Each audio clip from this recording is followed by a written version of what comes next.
RI Makassar. Halo, selamat pagi pendengar setia dari Makassar dimanapun Anda berada. Salam sejahtera, salam hangat untuk Anda. Dari saya Alfian pagi hari ini yang menemani Anda di kebersamaan kita pagi ini Selasa 7 Desember 2021 dalam dialog lintas Makassar pagi ya. Hari ini hujan, tapi kita tidak bahas hujan sebentar. Kalau bahas bencana Anda akan ikuti pada dialog kentongan jam 16 sebentar ya. Kali ini kita akan bahas mengenai buruh mogok nasional.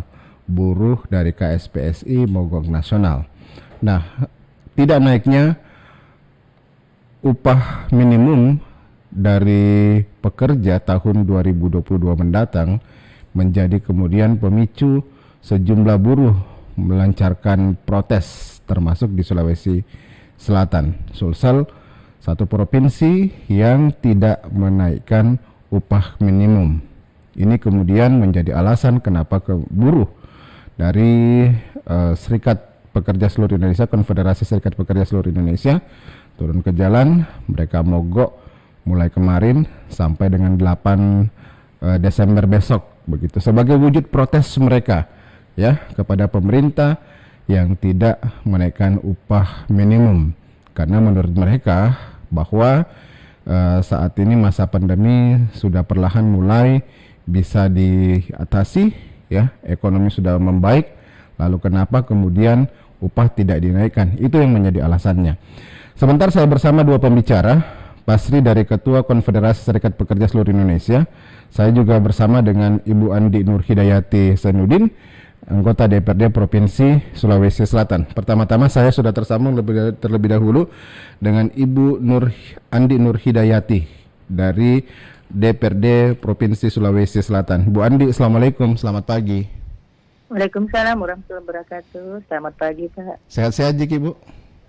Alhamdulillah. Alhamdulillah. Masih, walaupun banjir di mana-mana. Kayaknya Sulsel terkepung banjir, Ibu ya. Mungkin ini nanti. Tadi saya keluar ya. Betul. Pending semua kegiatan hari ini. Betul. Nanti kayaknya akan jadi pembahasan juga nih di Dewan. Insya Allah. Baik. Tapi Ibu, kita tidak bahas itu dulu. Saya bahas ini mengenai buruh yang beberapa waktu lalu mereka berteriak ya. Karena kemudian di Sulsel ini tidak menaikkan begitu upah minimum. Beberapa waktu lalu saya tanya ke Disnaker, mereka mengatakan alasan tidak menaikkan bahwa kemudian standar yang ada saat ini, upah yang ada saat ini sudah melebihi dari standar ya, dan itu hanya merupakan standar minimum. Nah, kalaupun pekerja yang sudah lebih dari setahun bekerja, nah pastinya perusahaan wajib untuk menaikkan gaji mereka. Namun kemudian alasan tersebut ditolak oleh pihak buruh yang mengatakan bahwa kuat dasar begitu ya, bahwa buruh harusnya upah minimum harusnya dinaikkan karena perekonomian terus membaik begitu ya, dan juga dibandingkan dengan tahun lalu ya, ini seharusnya upah minimum sudah harus dinaikkan. Nah, buruh pun mogok begitu dari masa KSPSI. Bagaimana kemudian Dewan menanggapi ini, Ibu Andi? Ya, terus terang kami juga sangat miris melihat permasalahan kita pada hari ini. Pasca MK telah memutuskan Undang-Undang Cipta Kerja itu adalah inkonstitusional bersyarat. Saya kira inilah seharusnya pemerintah lebih peka. Bapak bisa bayangkan pada waktu masih awal-awal demo mahasiswa, pekerja-pekerja yang yang lain yang tentang menolak Omnibus Law ini atau Ciptaker ini, kami sampai bawa beberapa orang perwakilan ke Jakarta untuk menyampaikan aspirasi kita ini, tapi saya tidak tahu apa yang menjadi dasar mereka dari teman-teman DPR RI untuk tidak mengindahkan ini, atau mereka menganggap bahwa mereka telah proses sesuai dengan apa yang menjadi aturan dalam pembentukan peraturan di balik. Namun saya mengatakan bahwa janganlah jauh-jauh melakukan Omnibus Law ataupun mengumpulkan semua undang-undang ini, karena ketika kita harus mengeluarkan satu undang-undang berarti otomatis kita juga harus memperbaiki kembali yang lain. Makanya saya sangat memberikan salut dan apresiasi kepada teman-teman serikat, tapi lebih bagus lagi dan lebih saya beri apresiasi lagi ketika dia datang baik-baik, kita bicarakan di DPR provinsi untuk mendengarkan dengan metode rapat dengar pendapat. Oke. Ini yang kemudian saya yang menjadi pertanyaan saya kemudian, apakah ini buruh nanti ketika mereka melaksanakan mogok kerja tidak akan mendapatkan masalah di perusahaan tempat mereka bekerja begitu? Yang pasti ketika mereka mogok tidak masuk kerja, ini akan menjadi catatan yang kurang baik begitu tentunya bagi mereka sendiri. Permasalahan mogok kerja ini bukan permasalahan baru. Yang ini sudah bertahun-tahunan, bahkan masih zaman dahulu sampai sekarang itu selalu dilakukan oleh pekerja kita. Karena mereka terkadang juga nggak tahu mau berbuat apa. Mestinya ketika ada terjadi hal-hal seperti ini, jangan kita melakukan upaya seperti ini, melakukan kekerasan. Akhirnya kita bisa melihat pekerja-pekerja luar yang datang, karena pekerja luar tidak tahu berdemo. Marilah kami punya wakil rakyat, kami punya orang-orang yang bisa untuk membantu kita, memfasilitasi duduk bersama dengan para pengusaha kita. Apa sih sebenarnya yang terjadi? Oke lah, dianggap ini sekarang ini sudah mulai membaik. Tetapi ini kan kita baru lepas dari level 3. Kita baru mulai membaik. Masyarakat sudah mulai melakukan usaha-usaha, perusahaan sudah mulai jalan.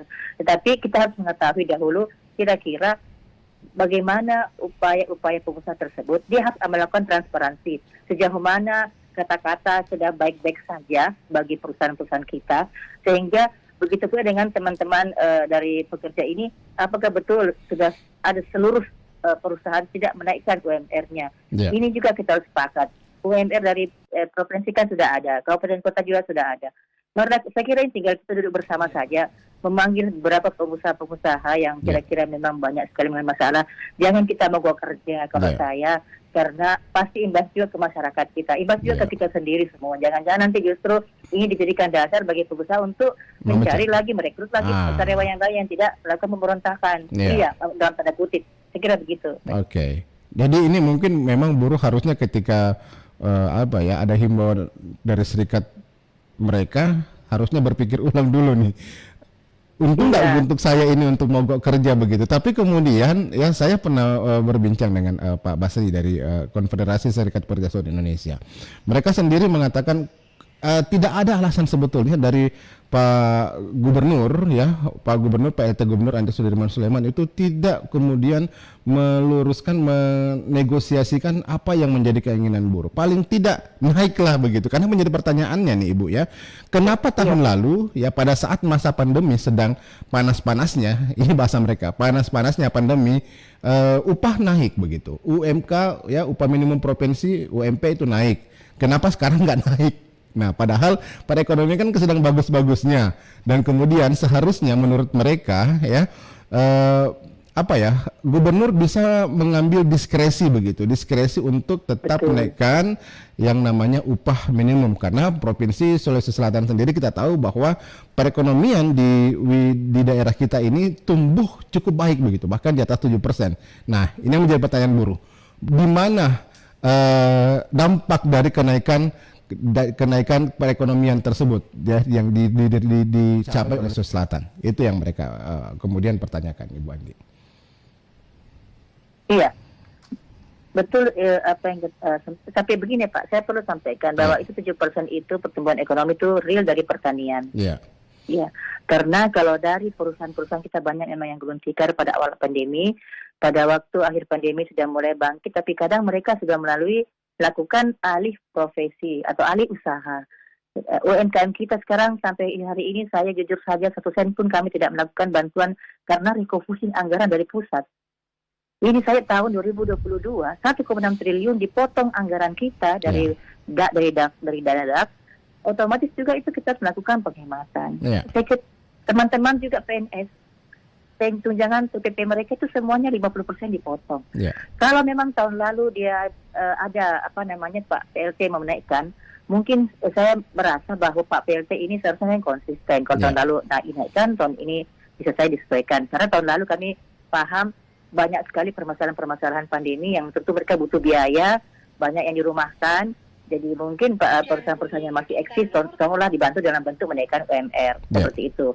Ya, tapi nanti saya akan coba menelpon ke Pak PLT Group ya bahwa bagaimana kalau bisa kita duduk bersama lah. Permasalahan itu tidak diselesaikan tambah akan besar.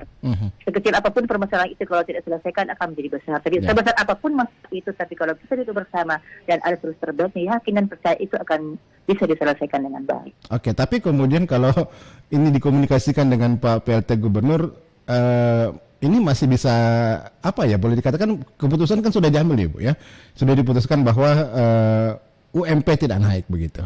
Apa yang kemudian lobby-lobby apa lagi yang misalnya ini bisa disampaikan kepada buruh supaya jangan kemudian aksi-aksi yang lebih besar terjadi lagi begitu, yang kemudian ini bisa saja akan berdampak buruk mungkin kepada roda perekonomian, bisa juga berdampak buruk kepada buruh yang bersangkutan yang mogok begitu. Jadi Undang-Undang Dasar saya masih bisa berubah. Kok cuma UMP Pak, ya Allah. Mari kita sama-sama duduk. Tapi tolong teman-teman perwakilan itu yang apa namanya gini, jangan sampai, bukan saya tidak menjas atau merasa bahwa terkadang pemimpin-pemimpin yang dari teman-teman ini yang sangat arogansi bahwa teman-teman lain ikut saja. Kalau saya begini, semua itu bisa dibicarakan dengan baik-baik. Ayo saya tunggu semua DPRD, perwakilan-perwakilan dari perusahaan mana teman-teman mereka berada, jangan cuma satu. Karena mungkin saja permasalahan mereka tidak sama dengan yang perusahaan-perusahaan lain misalnya. Masing-masing mempunyai permasalahan sendiri dan ini perlu untuk didudukkan bersama. Hadirkan juga dengan pimpinan perusahaannya. Ayo kita bersama-sama. Ini rumah rakyat, bukan datang membakar, bukan datang seperti tidak punya saya dalam keadaan begini orang semua lagi pusing. Semua proyek DPRD provinsi nggak ada yang jalan. Hanya 50% serapan anggaran karena tidak ada uang. Hutang 800 miliar 2021 baru terbayar di 2020 terbayar 2021. Itu semua luar biasa permasalahan di provinsi ini. Tapi tidak boleh juga gubernur mengatakan bahwa tidak boleh. Apa dasarnya tidak ada kenaikan? Harus dulu duduk bersama dong. Dasarnya seperti apa baru kita bisa melaksanakan, menyatakan bahwa tidak ada kenaikan. Yang penting kan itu teman-teman kita di pekerja ini hanya menginginkan saja kalau memang naik yang sampai di mana batas-batas yang dimakan kenaikannya wajar.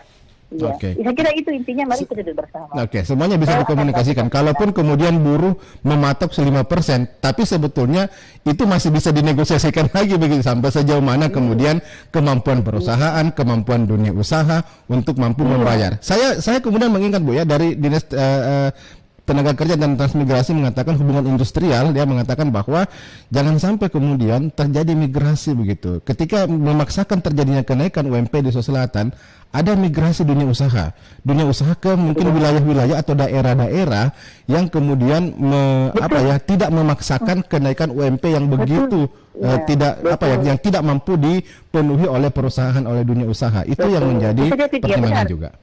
Benar sekali, bisa melakukan migrasi, apalagi sekarang sudah banyak bencana. Masyarakat sekarang ini pasti mau cari pekerjaan-pekerjaan lain karena misalnya contoh kayak di Jawa ini, ya mereka kan lebih perlu sekarang pendapatan yang real karena tidak ada lagi pertanyaan yang bisa dilakukan misalnya seperti itu. Jadi artinya begini, ayo kita berpikir yang realistis. Kami paham semua perlu juga untuk mendapatkan kesejahteraan. Tapi kami perlu sampaikan bahwa bukan cuma di teman-teman para pekerja, tapi ini tadi saya katakan bahwa semua dipotong. Tidak ada lagi kegiatan-kegiatan. Anggaran semua dipotong. Semua mengencangkan ikat pinggang. DPRD juga begitu. Kemanapun kita pergi, itu perjalanan itu sudah terpotong semua. Itu terpres 3-3, nggak bisa lagi. Jadi mari kita sama-sama. Insya Allah saya semua yakin kok ada pasti solusinya. Ayo, yang penting duduk bersama, tidak teriak-teriak di jalan, tidak bakar-bakar. Tidak mogok begitu ya. Jangan mogok ya, karena kan mogok bagaimana cara bayar kalau kita mogok tanpa tidak dibayar mungkin itu. Betul. Kemarin saya terlihat ada beberapa kelompok buruh yang melaksanakan mogok, konvoi di jalan-jalan, tentunya ini kan sangat mengganggu begitu ya ketika mereka mogok.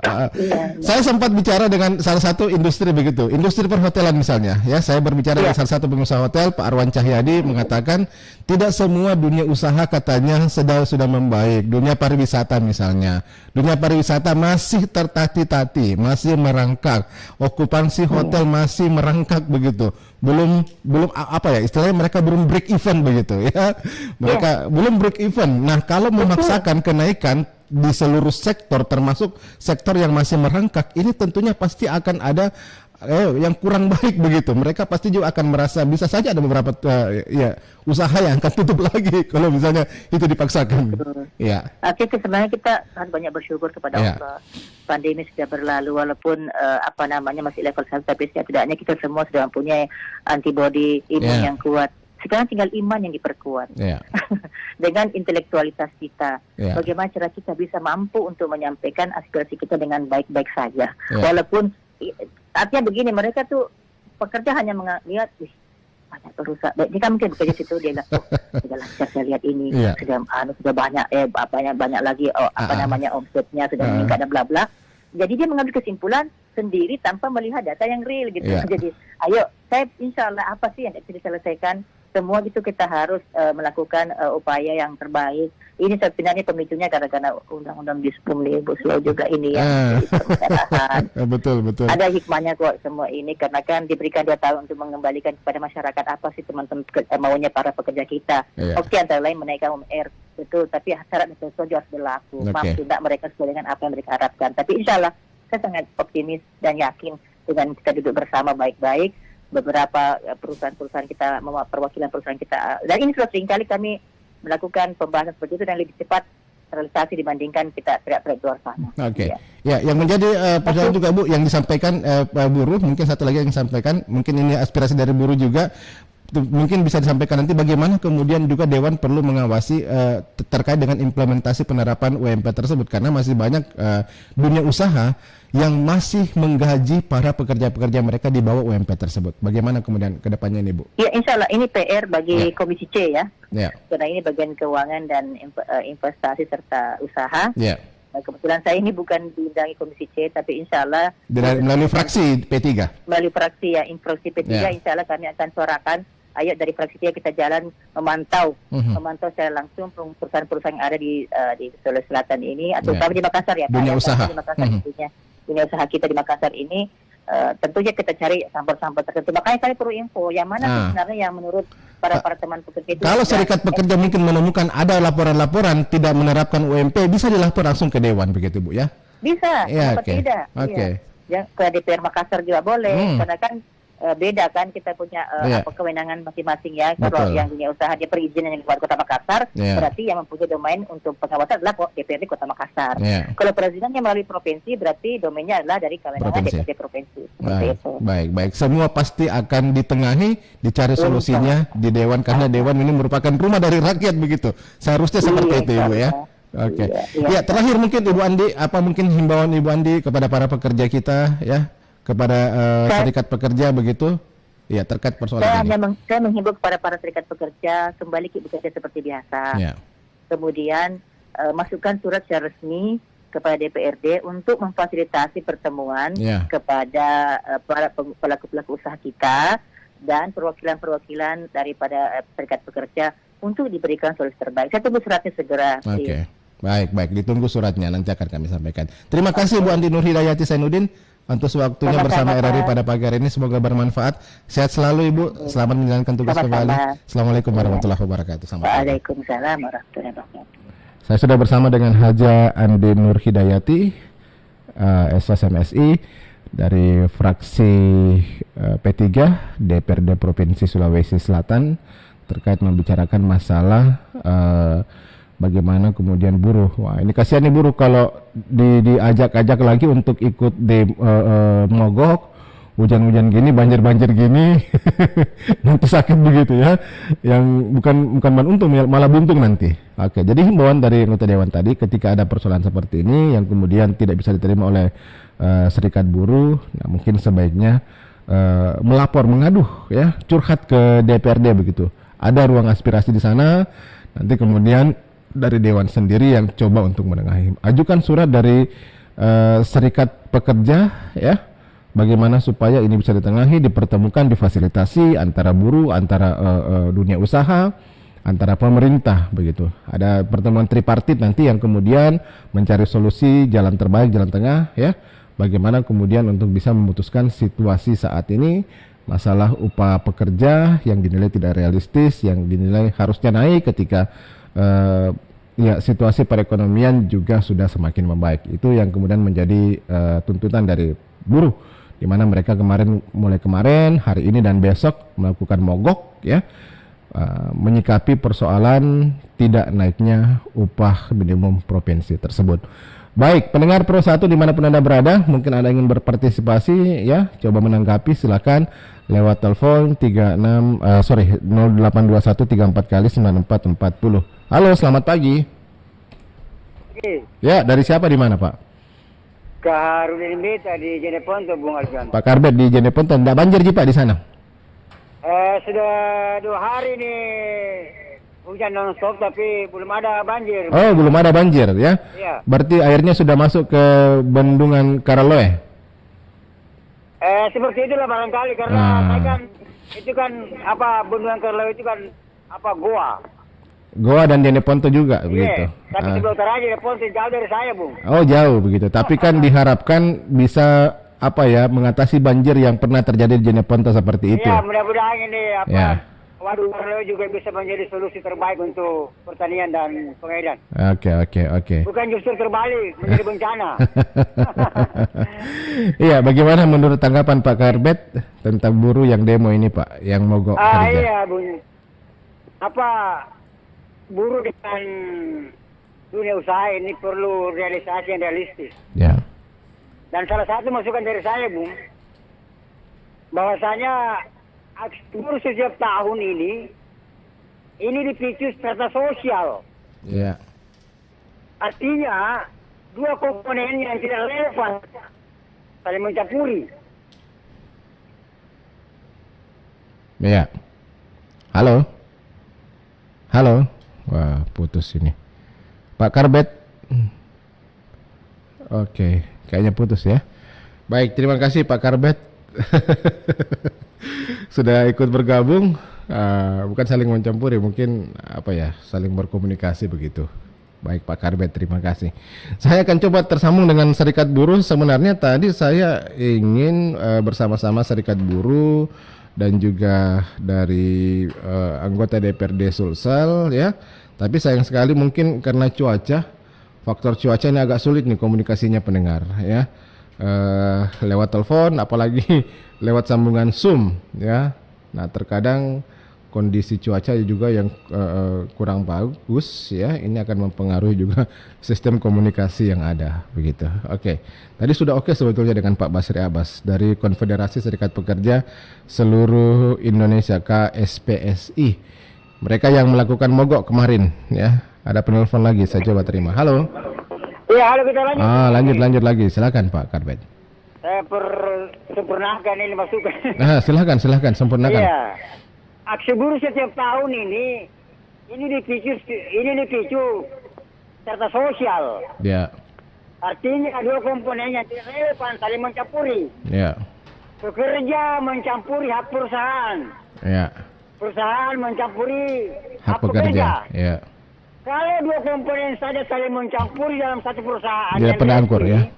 Itu tidak ada aksi. Ya, oke. Karena itu konsekuensi yang substansial. Ya. Tetapi yang membuat kacau balau situasi administrasi perusahaan ini adalah pekerja seks komersial. Aduh. Nggak usah dibahas dulu, Pak. Tidak semua juga pekerja membutuhkan sanksi sosial. Baik. Dan karena tidak semua, maka sanksi sosial banyak pekerja seks komersial. Baik, terima kasih Pak ya. Saya nggak bahas ke situ Pak. Saya bahas masalah upah ya.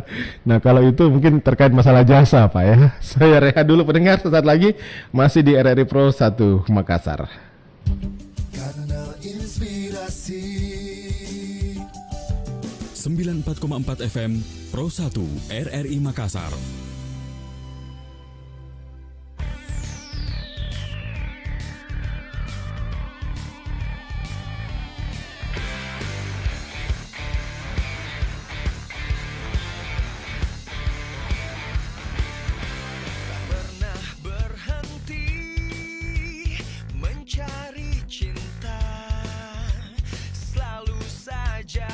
ada yang tak kamu suka.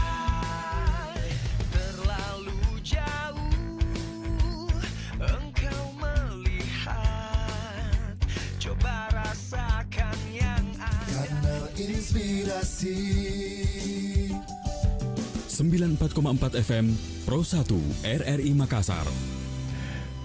Ya, pendengar, saya sudah bersama dengan Basri Abbas, Ketua dari Konfederasi Serikat Pekerja Seluruh Indonesia. Pak Basri, Assalamualaikum, selamat pagi Pak.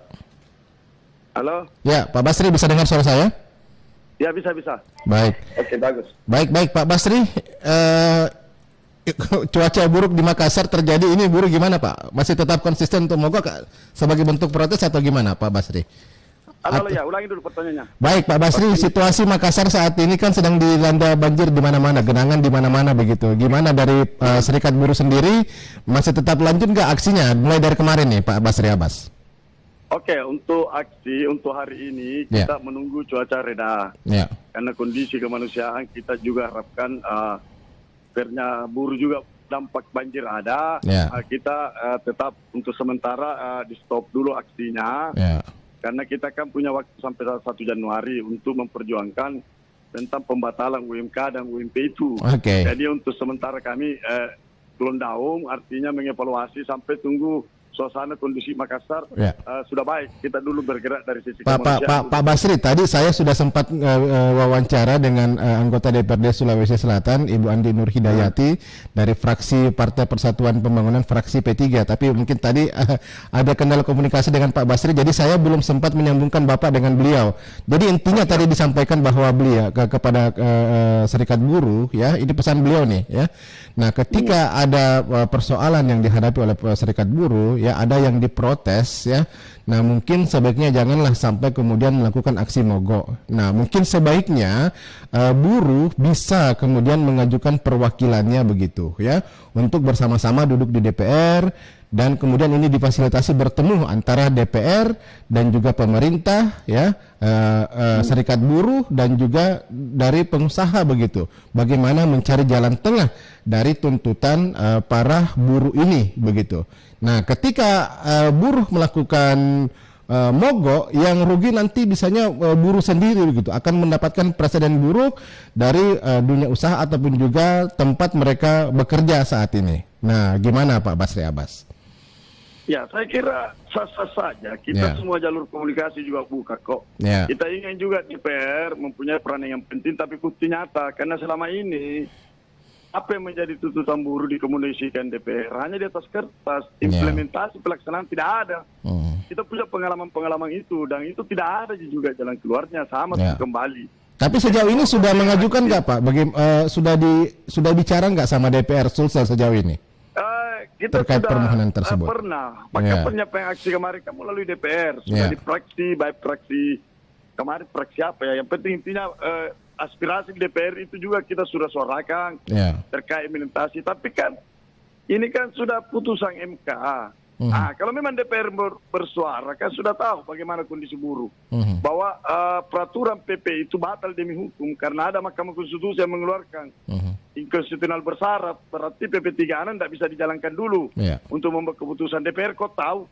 Kalau memang DPR peduli, kenapa bukan tidak langsung bikin statement di media bahwa UMK yang ditetapkan gubernur itu batal demi hukum dan untuk kepentingan buruh sebaiknya DPR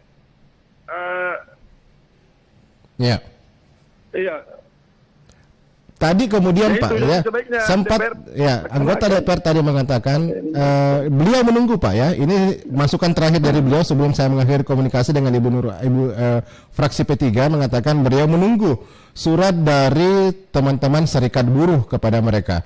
Mereka akan berjanji untuk memfasilitasi pertemuan dengan gubernur, dengan dunia usaha, ya. Nah, supaya mencari jalan tengah terkait persoalan ini. Nah, bagaimana menurut pendapat Pak Basri? Ini sudah ada loh, ya, sudah ada kemudian lampu hijau yang ingin disampaikan. Saya juga sempat mengatakan tadi, masih bisa nggak kemudian ini dibatalkan begitu, ya? Ibu Andi Nur mengatakan, kenapa tidak sih ketika memang ada kesepakatan begitu, ya, undang-undang saja masih bisa dibatalkan, apalagi begitu dengan keputusan gubernur. Oke.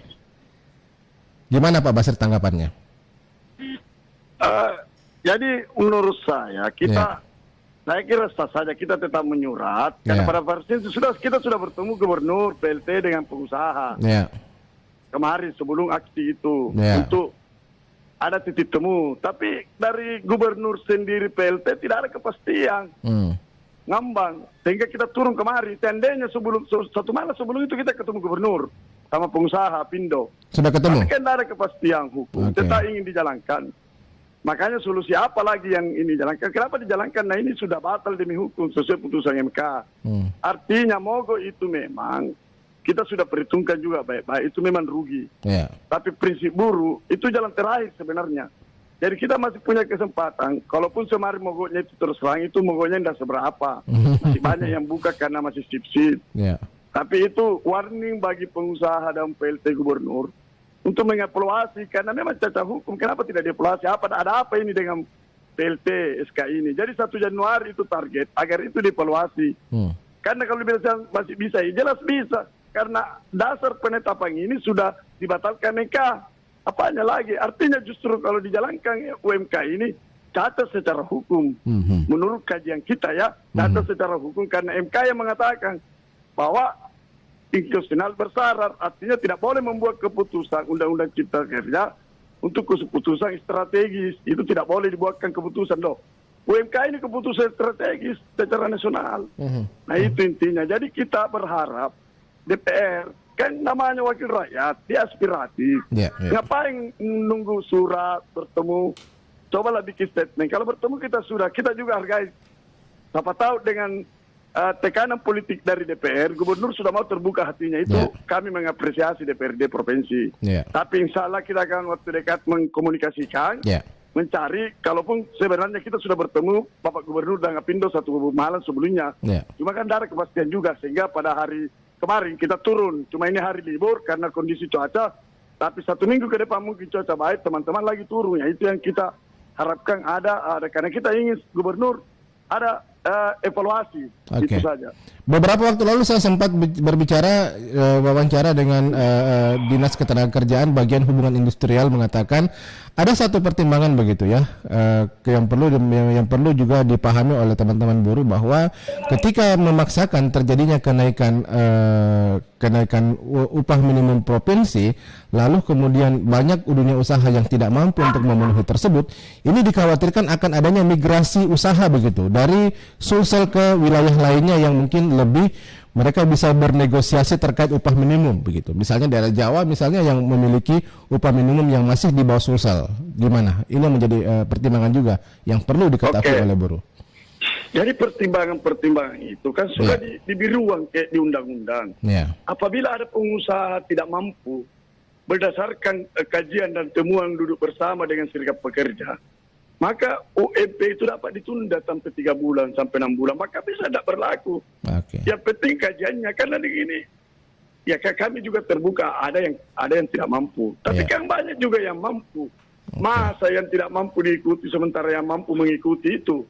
Yang seharusnya yang mampu harus menjalankan, yang tidak mampu itulah yang dikresi.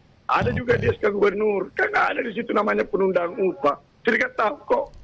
Jadi yang tidak mampu itu tidak masalah.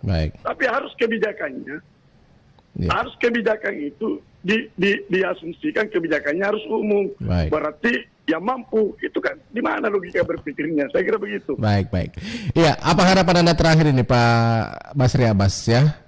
Untuk situasinya kalau tidak ada perubahan situasi, dan tadi ini saya titip pesan loh ya, Ibu Andi Nur Hidayat ya, Ibu Andi Nur ya dari fraksi P3, mereka menunggu surat dari serikat pekerja ya, mereka coba akan nantinya ingin memfasilitasi begitu dengan gubernur, dengan serikat pekerja dan juga pengusaha. Mungkin ada jalan lagi mungkin yang bisa mereka lakukan begitu. Saya harapan kami tetap akan menghargai DPRD provinsi dan kami akan jalan secara administrasi. Mungkin sebentar kami menyurat dan kami ingin lihat pada sana kami sudah ketemu, tapi yang namanya lembaga politik mungkin ada lain kalau dia yang mengadakan tekanan politik ke PLT gubernur karena mereka mitra strategis, itu apresiasi. Intinya kami harapkan PLT gubernur mendengarkan suara rakyat buruh juga. Karena ini sudah ada celah hukumnya. Kami minta PLT gubernur itu direvisi UMP dan UMK-nya. minimal sebelum 1 Januari karena 1 Januari kan efektif semua berlaku. Kalau kekhawatiran kepada pengusaha, itulah yang dibuat aturan dikresi bahwa boleh penundaan bagi yang tidak mampu. Di mana solusinya? Karena banyak juga perusahaan besar, hampir 50% perusahaan yang mampu karena aturan ini, ya sehingga mereka membayar di bawah itu kan nasib buruh bagaimana ke depannya, bagaimana kesejahteraan, biaya hidup yang tinggi, itu yang juga perlu pertimbangan dari gubernur. Jangan mempertimbangkan satu sisi aspek saja, tapi pertimbangkan keseluruhan, karena semua orang punya hak yang sama di Republik ini. Saya kira demikian. Itu harapan kami. Ada evaluasi. Baik. Pak Basri, terima kasih Pak Basri atas waktunya bersama RRI.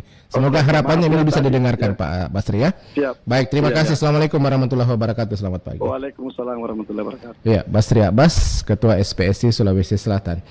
Ya, pendengar, kami juga akan menghadirkan situasi terkini di Kota Makassar ya, terkait beberapa wilayah, beberapa titik ya yang saat ini terjadi genangan, bahkan ada wilayah yang kebanjiran ya.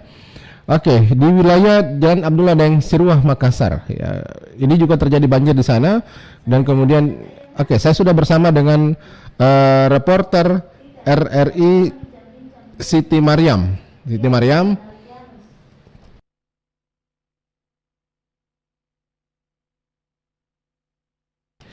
Ya, baik pendengar, saya akan segera tersambung dengan reporter Siti Mariam. Kita akan mengikuti ya, mengetahui seperti apa saat ini situasi di Kota Makassar. Ya, Mariam, Assalamualaikum, selamat pagi. Halo. Halo, kan Mariam? Ya, Alfianus. Ya, bagaimana situasi Makassar saat ini? Boleh Anda gambarkan seperti apa? Cukup parah. Ya. Lebih parah dari tahun-tahun sebelumnya. Di wilayah Anda di mana saat ini? Selama saya tinggal di Bontobila, baru kali ini air masuk ke dalam rumah. Oke. Di tempat mana saja yang terjadi genangan? Kalau boleh digambarkan, rekan Mariam, di tempat Anda. Halo? Iya, di mana saja terjadi genangan? Iya, rekan Mariam, bisa digambarkan ketinggian air sampai sejauh mana saat ini, dan bagaimana situasi saat di sana? Apakah hujan masih terus turun? Baik. Ya. Hujan yang mengguyur Kota Makassar dalam 3 hari terakhir menyebabkan banjir di sejumlah lokasi, di antaranya Jalan Tua Daeng 3, Bontobila 13, dan terparah Pasaran Keke dengan ketinggian air sampai dada orang dewasa. Di Bontobila, sejumlah warga mulai mengungsi ke tempat-tempat pengungsian dan rumah keluarga, termasuk di Pasaran Keke. Sejumlah mobil sudah terjebak, tidak bisa lagi dikeluarkan dari tempat parkir yang semula diperkirakan tidak akan tergenang air, namun kenyataannya sudah menutupi bang mobil. Ya. Hanya motor yang masih bisa diselamatkan dengan menggunakan rakit yang dibuat oleh warga setempat ala kadarnya dari pohon pisang.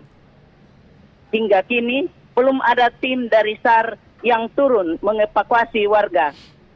Selama saya tinggal di Bontobila sejak tahun 2016, baru kali ini mengalami banjir yang sampai di dalam rumah.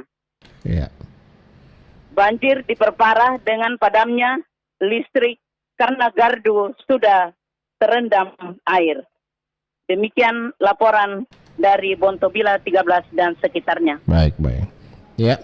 Terima kasih reporter Siti Mariam, pendengar, reporter senior RRI Siti Mariam yang berada di kawasan Bontobila, Makassar. Ya, ketinggian air sudah mencapai dada orang dewasa. Warga di wilayah tersebut sudah mulai mengungsi ke tempat-tempat yang lebih tinggi karena memang air ini kalau setinggi ini sudah pasti masuk ke rumah-rumah mereka. Ya. Dan mudah-mudahan tim SAR, ya, BNPB, Tagana, dan semua unsur ini sudah bisa untuk melakukan antisipasi bagaimana kemudian wilayah-wilayah yang tergenang air parah bisa dievakuasi warga yang berada di sana ke tempat-tempat yang lebih tinggi. Dan sebentar pendengar, jam 16 kami akan hadir lewat siaran kentongan ya, dialog kentongan jam 16 mengenai kondisi Sulsel yang darurat banjir saat ini.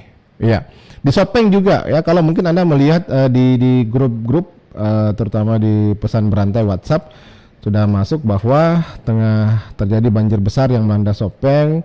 Terlihat di grup tersebut rumah hanyut ya, pohon tumbang dan juga jembatan yang terancam akibat derasnya hujan. Dan memang dalam beberapa waktu terakhir ini ya, intensitas hujan yang turun di Sulsel ini cukup deras dan hujan hampir merata di seluruh wilayah Sulawesi Selatan. Bahkan beberapa hari yang lalu di wilayah utara ya terjadi sejumlah bencana longsor, misalnya terjadi di Kabupaten Tanah Toraja dan juga Toraja Utara. Banjir juga sempat terjadi di sana, ada genangan air. Ya, mudah-mudahan ini kita berharap bahwa cepat berlalu, karena memang seperti prediksi dari Badan Meteorologi dan Klimatologi Geofisika, intensitas hujan akan sangat tinggi terjadi di bulan Desember ini. Ya, saat ini sudah memasuki hari ke-7 Desember tahun 2021.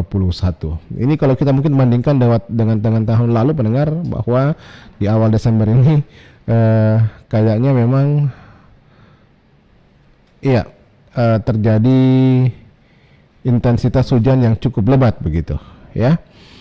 Dan pendengar, ya, saya juga agak kesulitan untuk berkomunikasi dengan para narasumber saya pada pagi hari ini. Sebenarnya mereka pada siap, kami agak kesulitan untuk bisa menghubungi karena memang jalur komunikasi yang agak sedikit kurang bagus ya, ketika cuaca yang buruk.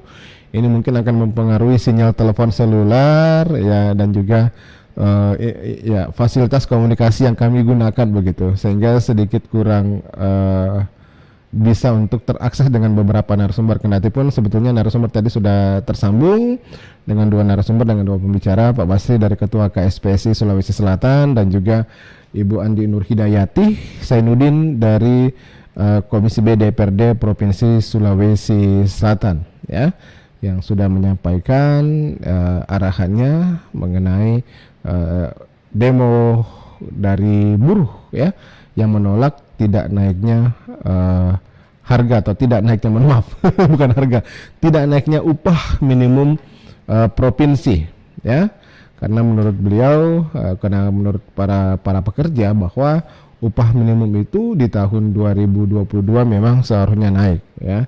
Jangan sampai kemudian perusahaan yang tidak mampu ya, perusahaan yang mampu itu kemudian mengikuti perusahaan yang tidak mampu ya. Oke, itu yang menjadi aspirasi dari buruh. Mereka akan melakukan aksi, mereka akan melakukan upaya terus memperjuangkan nasib mereka, kesejahteraan yang mereka perjuangkan ya, supaya kemudian bahwa sebelum tanggal 1 akan ada perubahan. Mereka akan melakukan tekanan secara politik ya kepada pemerintah Provinsi Sulawesi Selatan supaya melakukan sebuah langkah diskresi, mengambil sebuah kebijakan bagaimana untuk bisa melakukan sedikit perubahan begitu. Mungkin idealnya di sini buruh tidak meminta banyak begitu ya. Mereka ingin meminta ada negosiasi yang dilakukan oleh pemerintah Provinsi Sulawesi Selatan bersama buruh. Dan intinya mereka ingin bertemu lagi, membahas ya, buruh dengan asosiasi pengusaha dan juga pemerintah Provinsi Sulawesi Selatan, yang tadi sudah ada lampu hijau difasilitasi oleh anggota DPRD Provinsi Sulawesi Selatan. Kami kembali pendengar sesaat lagi, tetap di RRI Pro 1 Makassar. Kanal Inspirasi 94,4 FM Pro 1 RRI Makassar.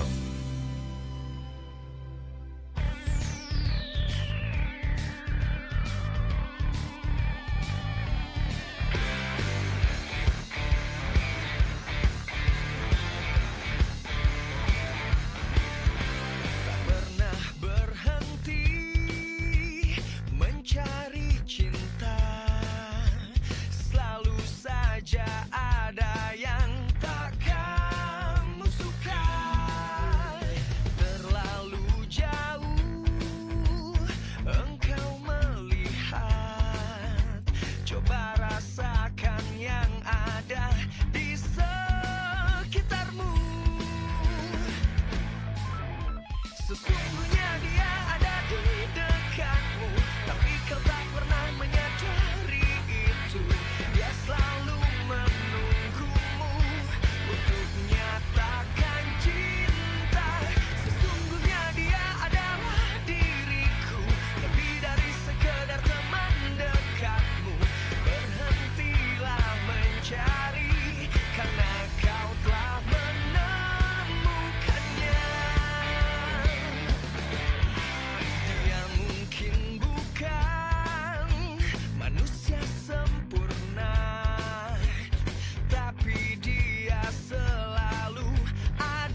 Ya, pendengar Pro 1, sebelum saya akhiri kebersamaan kita pada pagi hari ini cukup sulit, mungkin cuaca yang kurang baik di luar ya.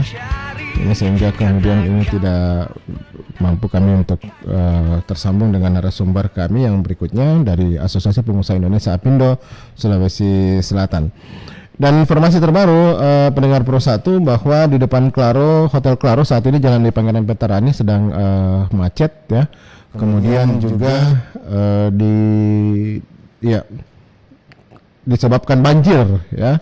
Adanya genangan air setinggi 30 cm. Demikian halnya pula di depan kantor Telkomsel. Jalan dua arah semua tergenang di Jalan Andi Pangeran Petarani ini, tepatnya di ujung pendengar ya.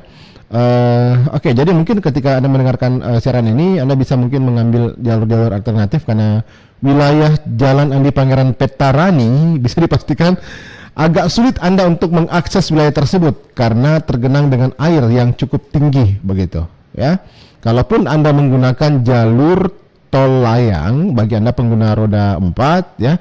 Nah, di ujungnya nanti di Petarani, tepat di jalan depan Kampus Universitas Negeri Makassar. Nah, di situ akan terhambat. Kemarin saja pendengar, saya lewat tol layang sempat terhambat di jalanan turunan kendaraan saya begitu. Jadi mungkin Anda bisa mencari jalur-jalur alternatif lain di peta Google. Anda bisa kemudian mengakses begitu ya.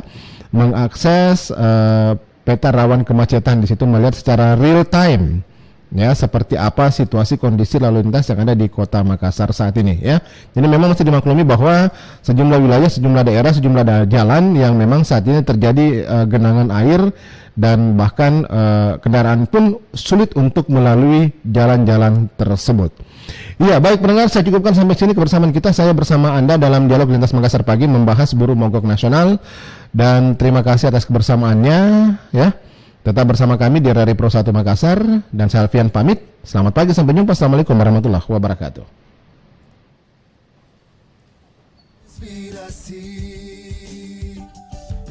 94,4 FM Pro 1 RRI Makassar.